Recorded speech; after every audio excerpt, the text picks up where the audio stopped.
मतलब कम से कम एक क्वेश्चन को 3 या 4 बार सॉल्व करोगे आप, एक ही सिंगल क्वेश्चन को, समझ रहे हो? हाँ जी। दिशा, मयंक, दीपिका, प्रिया, आलोक, दिव्या, सुचिता, गौरव, आकांक्षा, गौरी, निधि, पारुल, मयंक, टीकू, रितेश, क्या हाल है भाई आप लोगों के? बढ़िया, फर्स्ट क्लास, शानदार, जानदार, एकदम झकास, गुड। तो भाई हम लोग पढ़ रहे थे सीटिंग अरेंजमेंट चैप्टर, और जैसे कि आप जानते हैं सीटिंग अरेंजमेंट के 3 लेक्चर कंप्लीट हो चुके हैं, और जो पहले 3 लेक्चर थे वो तीनों के तीनों वो लेक्चर हैं जो हर बच्चे को देखने हैं। चाहे आप किसी भी एग्जाम की तैयारी कर रहे हो, पहले 3 लेक्चर तो हर बच्चे के लिए थे। उन तीनों लेक्चर में जितने भी क्वेश्चन कराए गए हैं सीटिंग अरेंजमेंट के, वो सारे क्वेश्चन हर स्टूडेंट को सॉल्व करने हैं, और वो भी मल्टीपल टाइम्स। मतलब कम से कम एक क्वेश्चन को 3 या 4 बार सॉल्व करोगे आप, एक ही सिंगल क्वेश्चन को, समझ रहे हो? हाँ जी। और टोटल कितनी अरेंजमेंट हम लोग बना चुके हैं? देखो, टोटल हम जो अरेंजमेंट की अगर मैं बात करूं तो टोटल जो हमारी अरेंजमेंट कंप्लीट हो चुकी है वो 12, 13, 14 अरेंजमेंट हमारी कंप्लीट हो चुकी है अब तक हमने 14 अरेंजमेंट कंप्लीट कर ली, 14 अरेंजमेंट, ठीक है। चलिए साहब, अब हम चलते हैं 15th अरेंजमेंट पे, 15वीं अरेंजमेंट पर। हाँ जी, आज से क्वेश्चन का लेवल थोड़ा सा हम बढ़ाने वाले हैं, थोड़ा सा लेवल बढ़ेगा।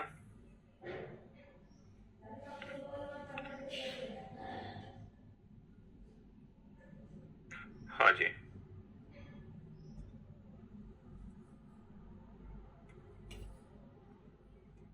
बनाओ जरा।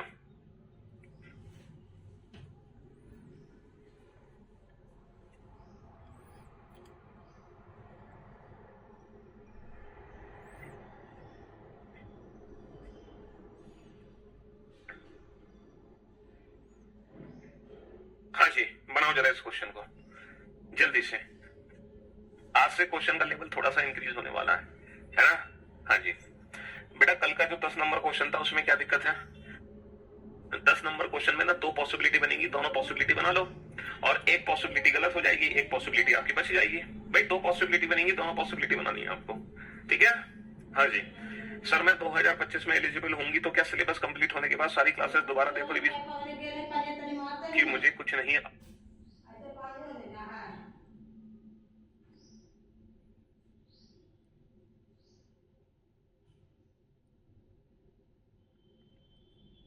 लोग में बैठे हैं। हाँ जी, बन गया क्वेश्चन? क्यों भाई? चलिए देखो, थोड़ी सी कोशिश करनी पड़ेगी इस क्वेश्चन को बनाने के लिए, लेकिन जब आप इन क्वेश्चंस को बना लोगे ना तो एक अलग लेवल का कॉन्फिडेंस आपके अंदर आएगा, एक डिफरेंट लेवल का कॉन्फिडेंस आएगा इन क्वेश्चंस को बनाने के बाद, है ना? तो PQRSTV सभी का मुख साउथ की तरफ है। कितने लोग हैं? 6 लोग हैं। PQRSTV, और सभी का मुख दक्षिण की ओर है। और दूसरी पंक्ति में बैठे हैं ABCDEF, ABCDEF, और सभी का जो मुख है वो नॉर्थ डायरेक्शन में है। ABCDEF, सभी का मुख नॉर्थ डायरेक्शन में है, ठीक है? हाँ जी। अब पहला पॉइंट क्या है? PT के बाएं तीसरे स्थान पर है। P sits third to the left of T। तो पहले सिंगल पर्सन हम T को बैठाएंगे, सिंगल पर्सन T को, जिसका फेस कहां है? साउथ में। अब ये सिंगल पर्सन T है। अब बाबू इसके थर्ड लेफ्ट पे कौन है? P। इसका लेफ्ट क्या होगा जो हमारा राइट है? 1 2 3, इसके थर्ड लेफ्ट पे कौन हो गया? P हो गया। अब जितने लोग फेस साउथ करके बैठे हैं उतने ही लोग फेस नॉर्थ करके बैठेंगे, है ना? हाँ जी। Neither P nor T sit an extreme end of the line। बेटा P और T में से कोई भी किनारे पर नहीं है। इसका मतलब यह है डेफिनेटली एक पर्सन यहां आने वाला, एक यहां, क्योंकि इन दोनों में से कोई भी किनारे पर नहीं है। तो कम से कम एक एक यहाँ आएंगे तो टोटल 6 पर्सन हो चुके हैं। बस इतने ही लोग बैठने थे पंक्ति में। A sits second to the right of E। A ना E के सेकंड राइट पे है। Neither A nor E faces T और P। A और E में से कोई भी T और P के सामने नहीं है। A does not sit an extreme end। A किसी किनारे पर नहीं है। देखो A जो है वो E के सेकंड राइट पे है। मैं E को यहां नहीं बैठा सकता, E के सेकंड राइट पे A नहीं आ सकता। मैं E को यहां नहीं बैठा सकता, E के सेकंड राइट पे A नहीं आ सकता। मैं E को यहां नहीं बैठा सकता, E के सेकंड राइट पे A किनारे पर नहीं आ सकता। मैं E को यहां नहीं बैठा सकता, E के सेकंड राइट पे A नहीं आ सकता, क्योंकि जो A है वो P के सामने आ जाएगा। मैं E को यहां नहीं बैठा सकता क्योंकि E जो है वो T के सामने नहीं आ सकता। तो 100% बेटा टी का फेस साउथ में है, तो हमने सिंगल पर्सन टी को बैठाया जिसका फेस साउथ में है, और उसके थर्ड लेफ्ट में पी को बैठा दिया। 1 2 3, और टी और पी में से कोई भी किनारे पर नहीं है, इसलिए एक पर्सन यहां आ गया, एक पर्सन यहां आ गया। अब ई के सेकंड राइट में ए है, लेकिन ई और ए में से कोई भी टी और पी के सामने नहीं है और ए किनारे पर भी नहीं है, तो उस हिसाब से ई ना तो यहां आ सकता, ना यहां, ना यहां, ना यहां, ना यहां। ई कुल मिलाकर सिर्फ और सिर्फ यही आएगा, ई कुल मिलाकर सिर्फ और सिर्फ यही आएगा और ई के सेकंड राइट पे ए आ जाएगा। आर डजंट फेस ए, बेटा आर जो है वो ए के सामने नहीं है, R doesn't sit an extreme end, R जो है वो किनारे पर नहीं है। अच्छा ये बताओ, अगर आर ए के सामने भी नहीं है और आर किनारे पर भी नहीं है तो डेफिनेटली जो आर है वो यहां आएगा, है ना, है ना। Only one person sit between F and C, F और सी के बीच में एक है, neither F nor C faces T. देखो एफ और सी में से कोई भी टी के सामने नहीं है, एफ और सी में से कोई भी टी के सामने नहीं है, इसका मतलब एफ और सी यहां आएंगे क्योंकि एफ और सी के बीच में एक व्यक्ति है। अच्छा C doesn't sit an extreme end, C किनारे पर नहीं है। देखो एफ और सी यहां आएंगे लेकिन सी जो है वो किनारे पर नहीं है, तो डेफिनेटली सी यहां आएगा और एफ यहां आएगा। Only one person sit between V and Q, V और क्यू के बीच में एक पर्सन है ना, वी और क्यू के बीच में एक पर्सन है, तो डेफिनेटली वी और क्यू यहां आएंगे, 100% वी और क्यू यहां आएंगे। तो बचा कौन, बचा कौन, बचा कौन, एस, है ना, बचा कौन एस, तो मैंने एस को यहां बैठा दिया। देखो वी और क्यू यहां आ गए तो बचा कौन, S. F is not an immediate, F is not an immediate neighbour of B, F जो है वो बी का इमीडिएट नेबर नहीं है तो बी को मैं यहां बैठा दूंगा। एफ जो है बी का इमीडिएट नेबर नहीं है तो बी को मैं यहां बैठा दूंगा। बचा कौन, डी, बचा कौन, D. A doesn't face V, A जो है वी के सामने नहीं है, ए वी के सामने नहीं है तो वी आ जाएगा यहां। बचा कौन, क्यू, और ये हमारा क्वेश्चन कंप्लीट। तो एक भी पॉसिबिलिटी हमें बनानी नहीं पड़ी, बिना पॉसिबिलिटी को बनाए, है ना, विदाउट मेकिंग एनी पॉसिबिलिटी हमने इस क्वेश्चन को सॉल्व कर दिया बड़े प्यार से। हमें बिना पॉसिबिलिटी, है ना, कोई पॉसिबिलिटी को बनाने की जरूरत नहीं पड़ी और हमने इस क्वेश्चन को सॉल्व कर दिया। समझ रहे हो जी। लेकिन पॉसिबिलिटी बनाना, अगर पॉसिबिलिटी बनानी पड़ती तो हम पॉसिबिलिटी बनाना भी जानते हैं, बहुत अच्छे से, बहुत अच्छे से जानते हैं पॉसिबिलिटी बनाना। चलिए नेक्स्ट अरेंजमेंट बनाइए, बनाइए इस अरेंजमेंट को। अरे मेरा बिल्कुल सही तो होगा ही, क्यों नहीं होगा।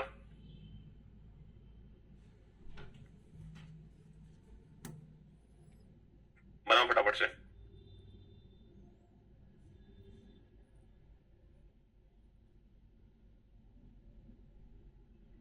ये जो क्वेश्चन है ना सिटिंग अरेंजमेंट के, इनको बेसिक क्वेश्चन थे जो हर एग्जाम के लिए थे, पहले से ऊपर है ना। ये जो क्वेश्चन है ना सिटिंग अरेंजमेंट के, इन क्वेश्चंस का लेवल थोड़ा सा पहले से ऊपर है ना।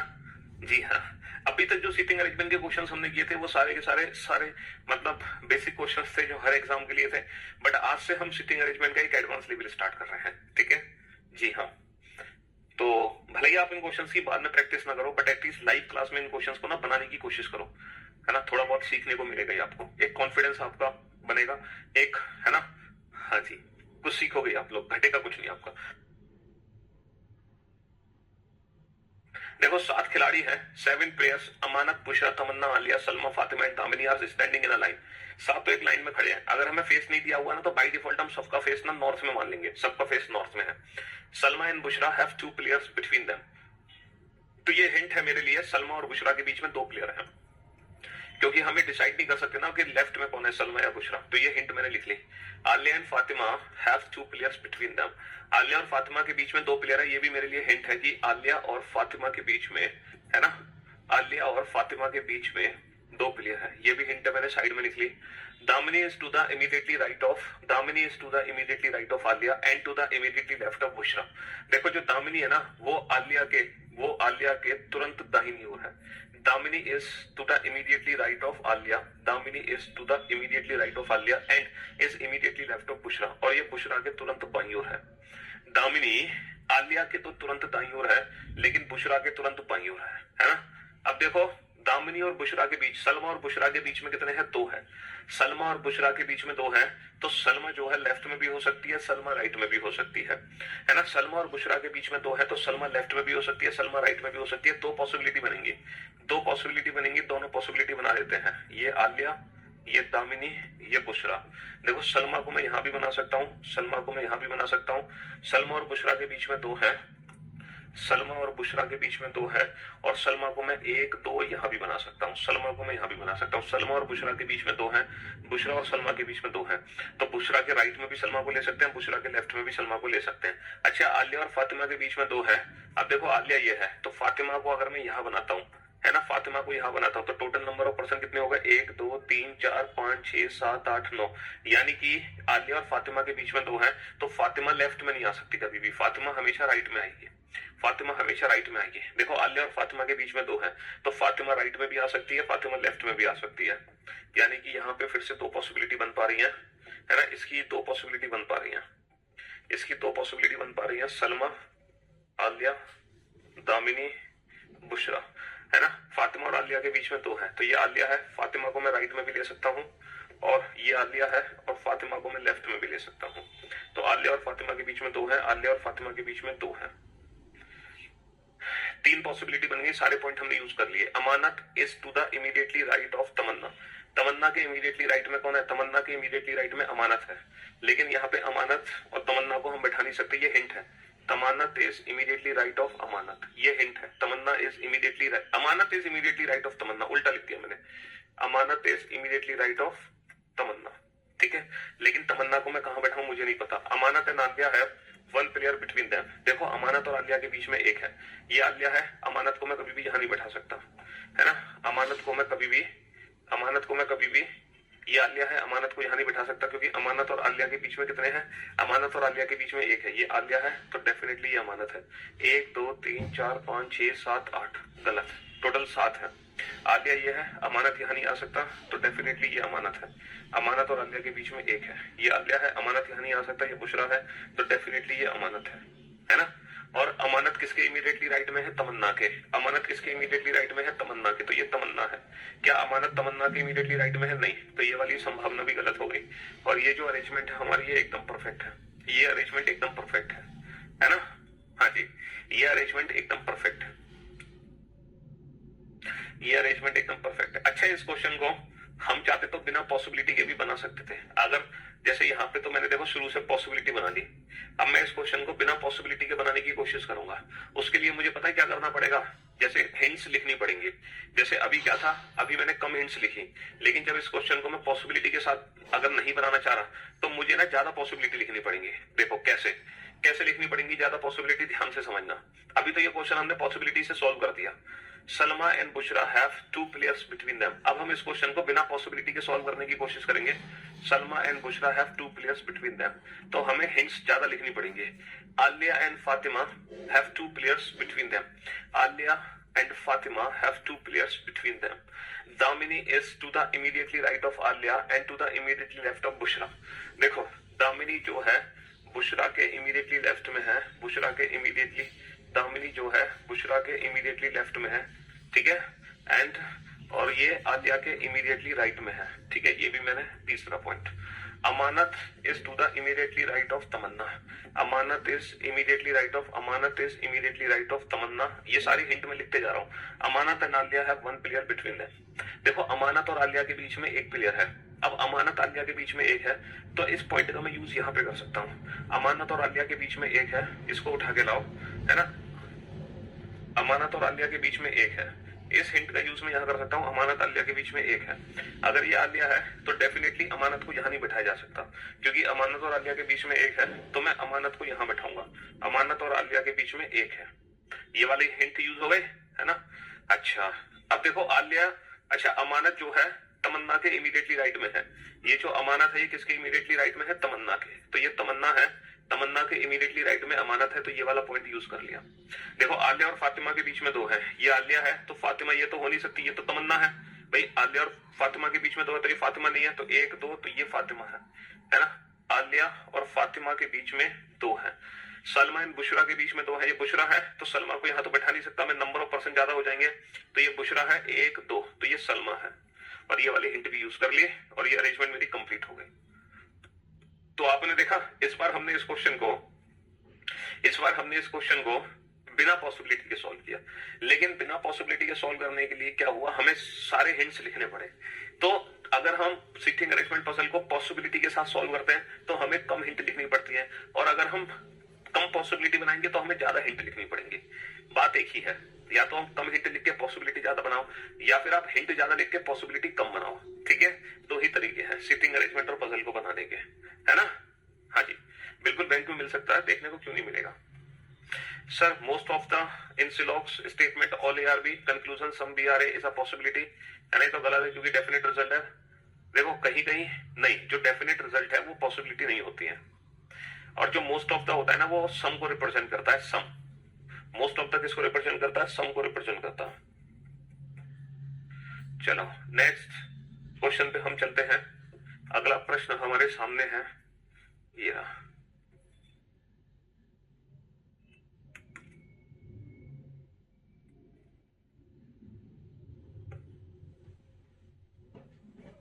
बनाओ, इस अरेंजमेंट को बनाओ फटाफट से, है ना? हाँ जी, टेलीग्राम चैनल की लिंक मिल जाएगी।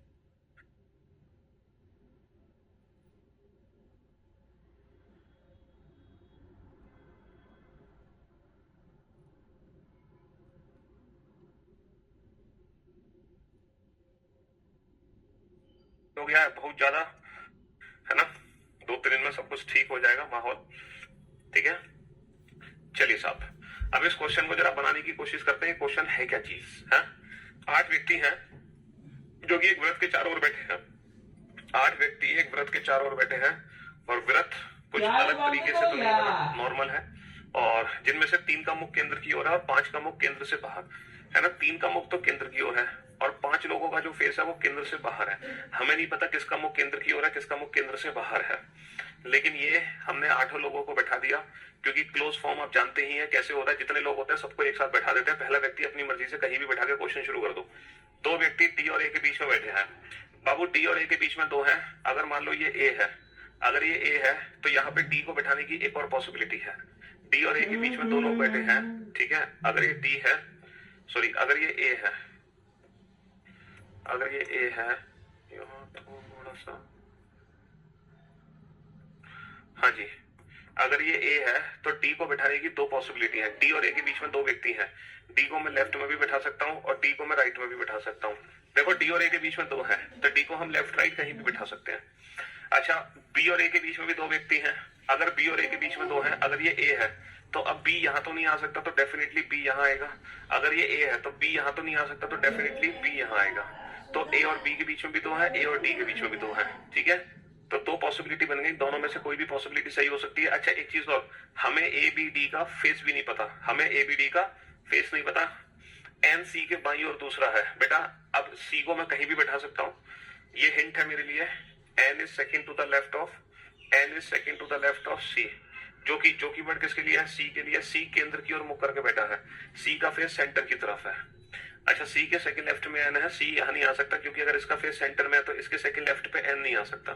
सी यहाँ आ सकता है, सी यहाँ आ सकता है, सी यहाँ नहीं आ सकता, सी यहाँ आ सकता है। 3 पॉसिबिलिटी है, 3 इसकी 3 इसकी, 6 बहुत सारी है, अभी मत बनाओ। एम का मुख केंद्र की ओर है और एम बी के दाहिनी तीसरे स्थान पर है।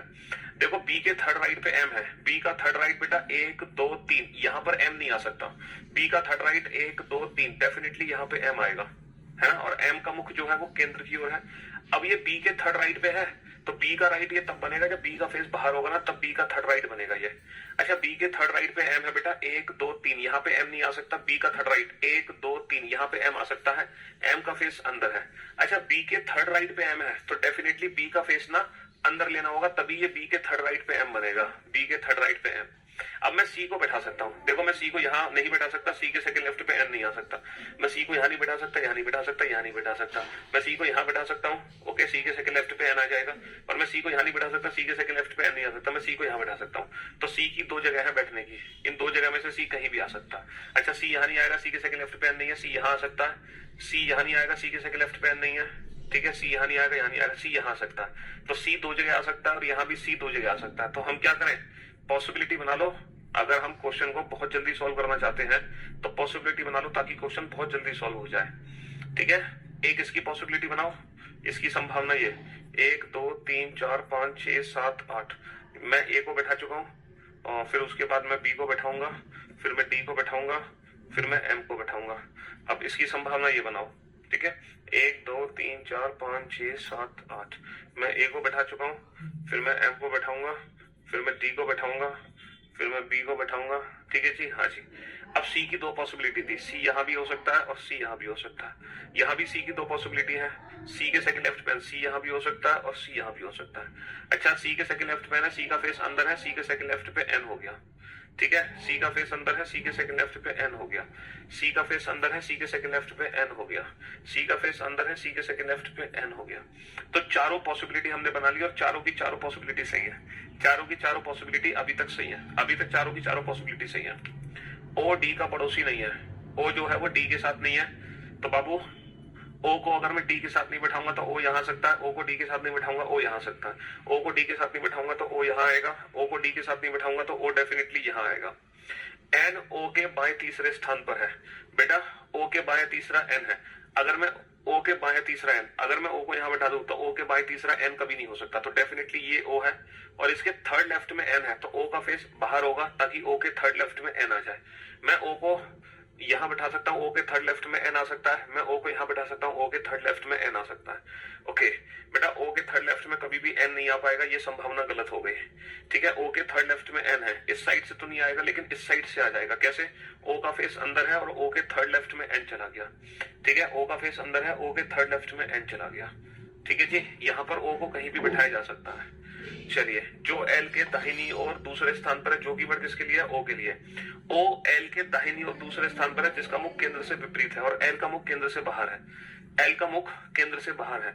अगर मैं एल को यहाँ बैठाता हूँ और एल का मुख केंद्र से बाहर लेता हूं तो एल के दाहिनी और दूसरा कभी भी ओ नहीं आ सकता, तो डेफिनेटली एल ये है, एल का मुख केंद्र से बाहर है और एल के दाहिनी और दूसरा ओ है। ओ के थर्ड लेफ्ट में एन है, अगर ये ओ का लेफ्ट है तो ओ का फेस अंदर होगा, ओ का फेस अंदर होगा। ठीक है, ये एल है, एल का फेस बाहर है और एल के सेकंड राइट पे कौन है? ओ है, एल के सेकंड राइट पे ओ है। ये एल है, एल का फेस बाहर है, एल के सेकंड राइट पे ओ है। ये वाली संभावना तो गलत हो चुकी है। अच्छा, ये भी संभावना गलत हो गई, पूछो क्यों? क्योंकि यहाँ पे 1 2 3 4 लोगों का फेस सेंटर में हो गया, जबकि सिर्फ 3 लोगों का फेस सेंटर में होना चाहिए, 4 लोगों का फेस सेंटर में नहीं हो सकता, तो ये वाली संभावना भी गलत हो गई, ये वाली संभावना भी गलत हो गई। अब यानी कि ये दोनों सही है। ओ बी और एन के सामने नहीं है, ओ बेटा ना तो बी के सामने है ना एन के, बहुत बढ़िया। ओ जो है वो बी के सामने नहीं है, ये वाली संभावना भी गलत हो गई, ओ बी के सामने नहीं आ सकता। ठीक है, बी के निकटतम पड़ोसियों का मुख एक दूसरे के विपरीत है, जो बी के दोनों पड़ोसी हैं इनका मुख एक दूसरे के विपरीत है, इसका अंदर तो इसका बाहर। ठीक है, अब देखो सिर्फ 3 लोगों का फेस सेंटर में है, वो कौन कौन है? सी, ओ और एम, और बाकी सबका फेस बाहर होगा, ए का फेस बाहर होगा, डी का फेस बाहर होगा, और ये फाइनली हमारी अरेंजमेंट हो गई, ये फाइनल हमारी अरेंजमेंट हो गई। ठीक है, तो इस क्वेश्चन को बनाने के लिए हमें 4 पॉसिबिलिटी बनानी पड़ी और हिंट हमने सिर्फ 1 लिखी। अगर मैं पॉसिबिलिटी कम बनाता तो मुझे हिंट ज्यादा लिखनी पड़ती है ना, मैंने सिर्फ 1 हिंट लिखी और 4 पॉसिबिलिटी बना दी। अगर मैं पॉसिबिलिटीज नहीं बनाता तो मैं हिंट लिखता चला जाता। तो बात एक ही है, या तो आप हिंट लिख लो या आप पॉसिबिलिटी बना लो, लेकिन मेरे हिसाब से ना पॉसिबिलिटी बनाना बहुत सही है ना, पॉसिबिलिटी बनाना बहुत सही है हिंट की बजाय। हिंट से तो कहीं ज्यादा बेटर है पॉसिबिलिटीज बना लो, ताकि एक कॉन्फिडेंस तो आता जाएगा कि जितना क्वेश्चन हम बना रहे हैं वो सही बना रहे हैं, जितना क्वेश्चन हम बना रहे हैं वो सही बना रहे हैं। चलिए,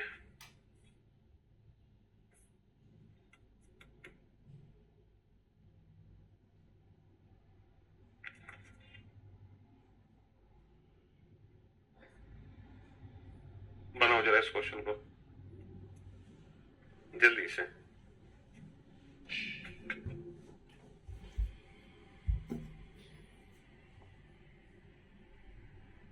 वही तुम्हारे काम आएगी। तो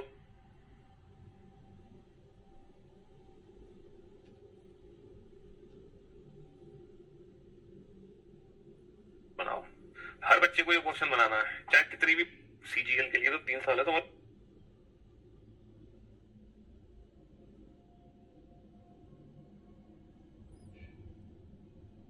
जीएस कोई 2 महीने में, बाकी तो आपको हर चैप्टर 8 दोस्त, आप बैंकिंग स्टूडेंट नहीं हो तो समझ रहे हो, यहां से पता चलेगा बुक के बारे में। चलिए, अब काफी समय मिल गया आपको इस क्वेश्चन को बनाने का, इस क्वेश्चन को बनाने की कोशिश करते हैं। ठीक है, देखते हैं कितने बच्चे इस क्वेश्चन को बना पाए। 8 फ्रेंड्स हैं, 8 दोस्त। ठीक है, 8 दोस्त हैं, ABCD LMNO एक पंक्ति में बैठे हैं, कुछ उत्तर की ओर मुख करके, कुछ दक्षिण की ओर मुख करके। एन के बाईं ओर केवल 3 व्यक्ति हैं, तो बेटा 2 पॉसिबिलिटी है ना, 2 संभावनाएं हैं, या तो एन का फेस नॉर्थ में है, या तो एन का फेस नॉर्थ में है ना, या फिर एन का फेस साउथ में है। यहाँ पे 2 पॉसिबिलिटी है, या तो एन का फेस नॉर्थ में है या फिर एन का फेस साउथ में है।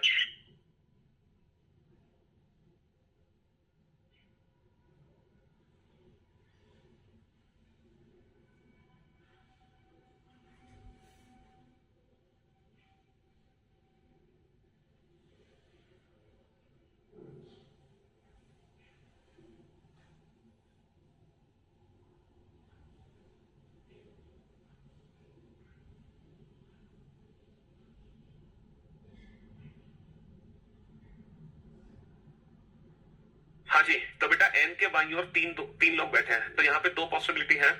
एन का फेस नॉर्थ में भी हो सकता है और एन का फेस साउथ में भी हो सकता है। इन दो के अलावा कुछ नहीं हो सकता। एन का फेस नॉर्थ में भी हो सकता है, साउथ में भी। अच्छा, एन के लेफ्ट में 1 2 3, एन के लेफ्ट में सिर्फ 3 लोग हैं, बाकी के सारे लोग राइट में होंगे। ये 4 हो गए टोटल, 5 6 7 8। एन के लेफ्ट में 3 लोग हैं, एन का फेस अगर साउथ में तो इसका लेफ्ट इधर होगा, 1 2 3, और बाकी के सारे लोग इधर होंगे, 1 2 3 4। बी एन के दाईं ओर दूसरा है। एन के सेकंड राइट में कौन है? बी। बी का फेस नहीं पता। अगर एन का फेस साउथ में तो एन का राइट इधर होगा, एन के सेकंड राइट में बी। बी का फेस नहीं पता। सी ओ के बाईं ओर तीसरा है। ओ बी का पड़ोसी नहीं है, ओ किसी किनारे पर नहीं है ना। सी ओ के बाईं ओर तीसरा है, ओ किनारे पर नहीं आ सकता। ओ बी का पड़ोसी नहीं है, ओ किनारे पर नहीं आ सकता। अब ओ के बाईं ओर तीसरा सी है, अगर ओ यहां है तो इसके बाईं ओर तीसरा बेटा इधर तो बन नहीं सकता। 1 2 3, इधर भी सी नहीं आ सकता, तो ओ यहां भी नहीं आ सकता। कुल मिलाकर ओ सिर्फ यहीं आएगा, इसके अलावा कहीं नहीं जाएगा। तो ओ सिर्फ और सिर्फ एक जगह आ सकता है, वो भी सिर्फ यहां। और ओ के बाईं ओर तीसरा सी है, ओ का बायां इधर तो बन नहीं सकता। 1 2 3, अगर ये ओ का बायां है तो ओ का फेस साउथ में है ना। चलिए, ओ बेटा किनारे पर नहीं है, ओ जो है किनारे पर नहीं है, ओ बी का इमीडिएट नेबर नहीं है, और ओ यहां नहीं आ सकता क्योंकि ओ के थर्ड लेफ्ट पे ना तो इधर सी आ सकता ना ही इधर सी आ सकता। तो कुल मिलाकर ओ सिर्फ और सिर्फ एक ही जगह आ सकता है, यहां। इसके अलावा ओ कहीं नहीं आ सकता, है ना। इसके अलावा ओ कहीं नहीं आ सकता, और ओ का थर्ड लेफ्ट इधर तो है नहीं। 1 2 3, ओ के, और अगर ये ओ का लेफ्ट है तो ओ का फेस नॉर्थ में हो गया, तो ओ का फेस नॉर्थ में हो गया। सी और ओ का मुख एक ही दिशा में है, ओ का फेस साउथ, सी का मुख साउथ, ओ का फेस नॉर्थ, सी का फेस नॉर्थ। डी के दोनों पड़ोसियों का मुख उत्तर की ओर है। बेटा डी को मैं यहां नहीं बिठा सकता, दो पड़ोसी नहीं है, डी को मैं यहां बिठा सकता हूँ। डी को मैं यहां नहीं बिठा सकता, दोनों पड़ोसियों का मुख उत्तर नहीं है, डी को मैं यहां नहीं बिठा सकता, दो पड़ोसी नहीं है, तो डी यहां है और दोनों पड़ोसियों का मुख उत्तर की ओर है। डी को मैं यहां नहीं बिठा सकता, दो पड़ोसी नहीं है, डी को मैं यहां नहीं बिठा सकता, दोनों का मुख उत्तर की ओर नहीं है। डी यहां नहीं आ सकता, दो पड़ोसी नहीं है, तो डी यहां है और दोनों का मुख उत्तर दिशा में है। डी किसी किनारे पर नहीं बैठा। जो व्यक्ति किनारे पर बैठे हैं उनका मुख एक दूसरे के विपरीत है, जैसे कि इसका फेस नॉर्थ तो इसका साउथ, इसका फेस नॉर्थ तो इसका साउथ। अभी तक मेरी दोनों ही अरेंजमेंट एकदम परफेक्ट है। एन के दोनों पड़ोसियों का मुख एक ही दिशा में है। बेटा एन के ये दो पड़ोसियों का मुख एक ही दिशा में है। एन के दोनों पड़ोसियों का मुख एक ही दिशा में, इसका फेस साउथ तो इसका भी फेस साउथ हो गया। ए एल के बाईं ओर दूसरा है। बेटा एल का बायां, एल को यहां नहीं बिठा सकते, एल के बाईं ओर दूसरा ए नहीं है। एल को यहां नहीं बिठा सकता, एल का बायां दूसरा ए नहीं है। एल के बाईं ओर दूसरा ए है। एल को मैं यहां नहीं बिठा सकता, एल का बायां दूसरा ए नहीं है। एल को यहां नहीं बिठा सकता, एल के बाएं दूसरा ए नहीं है। एल को यहां नहीं बिठा सकता, एल के बाएं दूसरा ए नहीं है। तो फाइनली ये अरेंजमेंट गलत हो गई, क्योंकि यहाँ पे मैं एल को बैठा ही नहीं सकता, डी का मुख एल के मुख के विपरीत दिशा में है। अगर एल का फेस साउथ में है तो डी का फेस नॉर्थ में है। अच्छा, बचा कौन? ए बी सी डी, है ना। एम एन, एम बच गया एम। तो ये अरेंजमेंट हमारी कंप्लीट हो गई फाइनली। ठीक है जी। तो आपने देखा कि पॉसिबिलिटी कितनी हेल्प करती है ना, हमारे क्वेश्चन सॉल्व करने में। अब एक और खतरनाक सा क्वेश्चन आपके सामने आएगा, बहुत खतरनाक सा।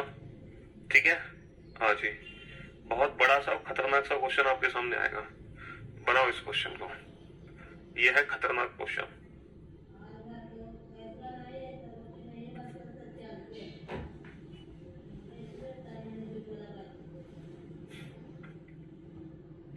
जितना भी हो पाए उतना बना लेना, थोड़ा बहुत, आधा अधूरा।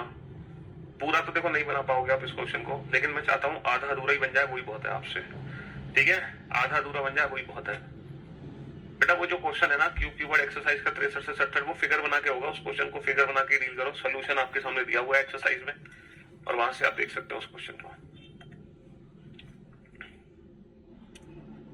अब रिपीट कर लेना बेटा तुम रिकॉर्डेड क्लास में 18वें क्वेश्चन।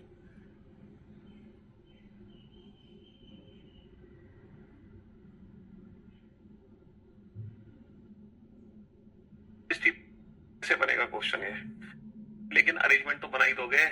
हाँ, अरेंजमेंट बनाओ, सिक्के डिस्ट्रीब्यूट होना हो, लेकिन एटलीस्ट अरेंजमेंट तो बनाओ। चलिए देखते हैं कि क्वेश्चन है क्या, कितनी पॉसिबिलिटी है, कितनी हिंट है, कैसे बनेगा क्वेश्चन ये, कि हमें कितनी पॉसिबिलिटी लिखनी है, कितनी हिंट्स लिखनी है। ठीक है जी, बोर्ड पे ध्यान से देखना, ध्यान से समझना। 11 व्यक्ति हैं, है ना, जो एक पंक्ति में उत्तर की ओर मुख करके बैठे हुए हैं। 11 व्यक्तियों में से 4 अपने साथ 1 रुपए के सिक्के ले जा रहे हैं, है ना, परंतु ऐसे 2 व्यक्ति, 2 से ज्यादा व्यक्ति एक साथ नहीं बैठ सकते। ठीक है, 11 व्यक्ति हैं जो एक पंक्ति में बैठे हैं, जिसमें से 4 लोगों के पास सिक्के हैं, 1-1 रुपए के कॉइन्स, लेकिन ऐसे कोई भी 2 से ज्यादा व्यक्ति एक साथ नहीं बैठेंगे जिनके पास कॉइन्स हैं। तो मैं उम्मीद करता हूं यहां से लेकर यहां तक का डेटा समझ आ गया आपको। बहुत बढ़िया। One of the immediate neighbour of Z is carrying some money and he has 1 coin less than the number of persons sitting to the left of him। इस पॉइंट का मतलब पता है क्या है? One of the immediate neighbour of Z, Z का एक immediate neighbour है ना, जेड नेबर, जिसके पास कुछ सिक्के हैं और उसके पास पता है कितने सिक्के हैं? जितने उसके लेफ्ट में पर्सन बैठे हैं उससे एक कम सिक्के। ये मैंने हिंट लिखी है। इस हिंट का मतलब क्या है? Immediate neighbour of Z carrying some money और उसके पास कुछ सिक्के हैं। कितने सिक्के हैं? जितने उसके लेफ्ट में पर्सन बैठे हैं उससे एक कम सिक्के। J is an immediate neighbour of Z and B. देखो जो जे है ना, वो जेड और बी का इमीडिएट नेबर है, तो जेड और बी के बीच में कौन बैठा है? जे। अब ये 2 संभावनाएं हैं, बी और जेड लेफ्ट राइट कहीं भी हो सकते हैं। ठीक है, J is in between Z and B आ जाएगा, J is in between Z and B. ठीक है, the amount of money W has is the same as the sum of the number of coin of all the person sitting to the left of him. देखो W के पास पता है कितने सिक्के हैं? डब्ल्यू के पास उतने सिक्के हैं जितने इसके लेफ्ट में पर्सन है ना, उनके पास टोटल जितने सिक्के हैं सब कुछ मिला मिलू के डब्ल्यू के पास है अकेले। H is to the immediately left of W and third to the immediately right of I. देखो जो एच है, H is immediately left of W, H जो है वो डब्ल्यू के इमीडिएटली लेफ्ट में है, एच डब्ल्यू के इमीडिएटली लेफ्ट में है, and third to the left of I. And word H के लिए, एच किसके राइट में है? एच आई के थर्ड राइट में, 1 2 3। H is immediately left of W, H W के तुरंत बाईं ओर और आई के दाईं ओर तीसरा है। Immediately neighbour of U has 1 coin less than him. देखो immediate neighbour of Q, immediate neighbour of Q has 1 coin less than him. U का एक पड़ोसी है जिसके पास यू के पास जितने सिक्के ना उससे एक कम सिक्के यू के पड़ोसी के पास है। One of the immediate neighbour of X is carrying some coin. X का एक इमीडिएट नेबर है जिसके पास कुछ पैसे हैं। ठीक है, W is to the immediately left of U। W किसके immediately left में है? W U के immediately left में है। is second to the right of X और W किसके second right में है? W X के second right में है। चलिए J sits third to the left of G। J sits third to the left of G। G के third left में 1 2 3। G के third left में कौन है? J। Z is second to the left of V who is at one end। यहां से question शुरू होगा, यहां से क्वेश्चन शुरू होगा कि Z is second to the right of V who is at one end। देखो V जो है किनारे पर है, तो V कभी भी इस किनारे पर नहीं आ सकती, V इस किनारे पर ही आएगा क्योंकि इसके सेकंड राइट में। यहां से क्वेश्चन शुरू होगा, V इस किनारे पर है और 1 2 3 4 5 6 7 8 9 10 11 लोग बैठ गए। V इस किनारे पर है और V के सेकंड राइट में कौन है? V के सेकंड राइट में Z है, V के सेकंड राइट में Z है। अब देखो क्वेश्चन को कैसे बनाना, जरा ध्यान से सुनना, हिंट्स का यूज करो। Z और B के बीच में J है, Z और B, B यहां नहीं आ सकता तो डेफिनेटली B यहां है, Z और B के बीच में J है। अच्छा J के थर्ड राइट पे G है, J का थर्ड राइट 1 2 3, J के थर्ड राइट पे G है, ये वाली हिंट भी यूज कर ली हमने। अच्छा ये 4 लोग एक साथ बैठेंगे, X H W V, X H W U, तो बेटा 4 लोग कहां आएंगे? यहाँ X H W U और X के सेकेंड लेफ्ट में कौन है? I और बचा कौन सा person? Z P X P V U G H I J P, बचा कौन? P, तो ये P है। तो कम से कम सीटिंग अरेंजमेंट तो बनाओ, कम से कम सीटिंग अरेंजमेंट तो बनाओ। तो देखो सीटिंग अरेंजमेंट इस वाले पॉइंट से कंप्लीट हो गई, इस वाले पॉइंट से कि V किनारे पर है, V के सेकंड राइट में Z है और जैसे ही Z को यहां बैठाया तो Z और B के बीच में एक बैठा दिया और फिर J और फिर Z और B के बीच में किसको बैठा दिया? J को, फिर J के थर्ड राइट में G को और फिर ये चारों एक साथ और फाइनली अरेंजमेंट हमारी कंप्लीट हो गई। U has the same number of coin as the number of person sitting between him and the person has 2 coins। U के पास पता है कितने सिक्के हैं? उतने सिक्के हैं जितने की जिसके पास 2 सिक्के हैं और जो U है इनके बीच में जितने पर्सन है उतने सिक्के U के पास है। चलो अब सिक्कों का डिस्ट्रीब्यूशन कैसे होगा? सिक्कों का डिस्ट्रीब्यूशन कैसे होगा? कहां से शुरू करें बेटा सिक्कों का डिस्ट्रीब्यूशन करना? बाबू सिक्कों का डिस्ट्रीब्यूशन करना यहां से स्टार्ट करो, यहां से। Z के इमीडिएट नेबर के पास कुछ सिक्के हैं, कितने सिक्के हैं? जितने उसके लेफ्ट में पर्सन बैठे हैं उससे एक कम। अच्छा ये बताओ according to the given condition क्या इसके पास कुछ सिक्के हो सकते हैं? जो Z का इमीडिएट नेबर है ना पी, इसके पास कभी सिक्के नहीं हो सकते। पूछो क्यों? क्योंकि इसके लेफ्ट में एक पर्सन है और जितने इसके लेफ्ट में पर्सन है उससे एक कम होना चाहिए सिक्का। तो बेटा कंडीशन के हिसाब से इसके पास कितने सिक्के आ गए? 0। तो इसीलिए जेड का जो पड़ोसी है ना पी, इसके पास सिक्के नहीं है। तो हम ये कंफर्म कर चुके हैं सिक्के हैं बेटा जे के पास। कितने सिक्के हैं? जितने इसके लेफ्ट में पर्सन है। कितने? 1 2 3, इससे एक कम सिक्के हैं। 3 - 1 2। तो ये वाली हिंट कंप्लीट कर लियो। देखो 2 से रिलेटेड ये वाली हिंट और है, यू और जिसके पास 2 सिक्के हैं इनके बीच में जितने पर्सन है उतने सिक्के अकेले यू के पास है। 1 2 3 4 5 6। तो बेटा यू के पास कितने सिक्के हैं? यू के पास 6 सिक्के हैं। ये वाली हिंट भी हो गई। चलिए साहब, अच्छा ये वाली हिंट पकड़ो। यू के इमीडिएट नेबर के पास यू से एक कम सिक्का है। यू का इमीडिएट नेबर है डब्ल्यू। यू के पास 6 है। तो बेटा डब्ल्यू के पास कितने सिक्के हैं? डब्ल्यू के पास 5 सिक्के हैं। डब्ल्यू के पास 5 सिक्के हैं। अच्छा एक्स के इमीडिएट नेबर के पास कुछ सिक्के हैं। तो एक्स का इमीडिएट नेबर कौन है? एच या जी? बेटा एच के पास सिक्के नहीं हो सकते क्योंकि 2 से ज्यादा लोग सिक्के वाले एक साथ नहीं बैठेंगे। तो 100% जो सिक्के हैं वो जी के पास है। चौथा जो व्यक्ति है वो जी है। और डब्ल्यू के पास कितने सिक्के हैं? जितने इसके लेफ्ट में पर्सन बैठे हैं उनका जो टोटल सम है वो सिक्के डब्ल्यू के पास है। तो अगर डब्ल्यू के पास 5 सिक्के हैं, 2 सिक्के इसके पास है, तो डेफिनेटली जी के पास 3 सिक्के हैं, ताकि 2 और 3 कितना बन जाए? 5 बन जाए। तो हमने ये सिक्कों का डिस्ट्रीब्यूशन भी कर दिया।